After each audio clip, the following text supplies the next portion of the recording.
Fercite intervient dans un contexte de révolution entamée au Burkina Faso et le chef de l'État, vous l'avez entendu, il se veut un peu plus clair sur le fait qu'il faut travailler à inverser les tendances, profiter des fruits de la recherche, des innovations et des inventions pour révolutionner le secteur de l'industrie au Burkina Faso. Je vous propose d'écouter une fois de plus le président au micro de Nyarki Teda.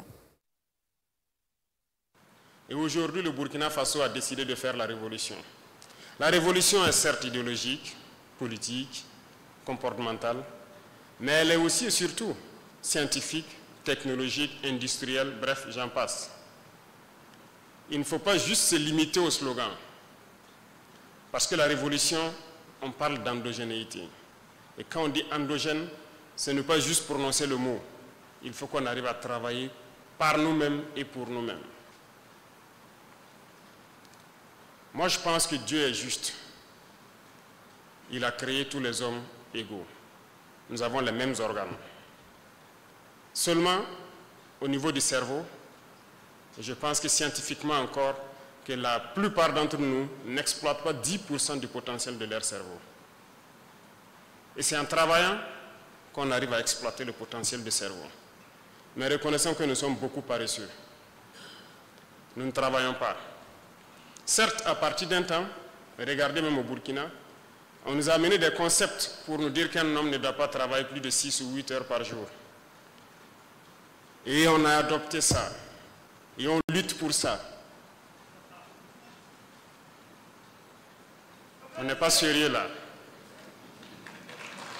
Comment est-ce qu'on peut prendre ce genre de droit, si je peux dire, et vouloir pouvoir rattraper le retard que nous connaissons?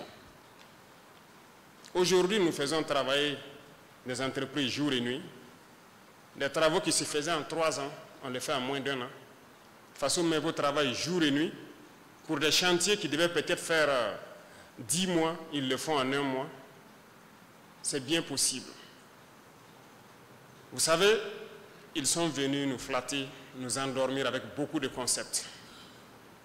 Il va falloir s'en départir. C'est ça aussi la révolution. Si nous voulons rattraper notre retard, il faut qu'on se remette au travail. L'Afrique ne peut pas être le berceau de l'humanité. Dieu ne nous a pas créés bêtes. Il nous a donné tous des cerveaux autant que eux. Mais nous refusons d'exploiter le potentiel de nos cerveaux. Certes, ceux qui se distinguent par un coefficient intellectuel différent de la moyenne, au-dessus de la moyenne, je dirais, s'en sortent, mais très souvent, ils sont pêchés par les impérialistes pour aller travailler pour eux. Et par manque de patriotisme pour certains, ils acceptent partir. Pour d'autres, l'espace aussi n'était pas propice à ce qu'ils puissent s'exprimer ici. Ils sont partis. Nous nous exhortons pour ceux qui veulent revenir à revenir et travailler ici, pour leur patrie, pour leurs frères. Moi, je suis venu pour encourager la recherche, pour encourager l'innovation, pour encourager la technologie. Il faut que nous puissions créer. Prenons un exemple. Nous sommes dans cette salle. Voici des brasseurs qui tournent partout. Qu'est-ce qui empêche des jeunes Burkinabés de aussi créer des brasseurs, de mettre une structure en place pour produire ces brasseurs? On peut au moins se copier. Voici les climatiseurs. Qu'est-ce qui nous empêche de le faire? Pensez-vous qu'ils sont plus intelligents que nous? Les entreprises vont désormais contribuer à la recherche. On n'a pas le choix. À l'innovation. Et quand on dit l'innovation, l'invention, ce n'est pas forcément ceux qui sont allés à l'école. Il y en a qui ne sont pas allés à l'école, qui sont très bien, qui arrivent à inventer des choses.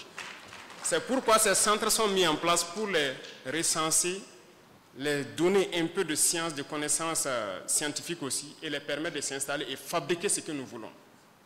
Nous ne pouvons pas continuer dans cet élan. Et ceux-là qui importent les meubles, comme je l'ai dit tout de suite, je vous invite à trouver de bons menuisiers ici, faire de bons groupes, commencer à financer pour fabriquer les qualités que vous voulez. Vous ne pourrez pas importer et compter sur les marchés de l'État et des institutions. Si je prends quelqu'un qui part passer un marché, c'est à ses risques et périls.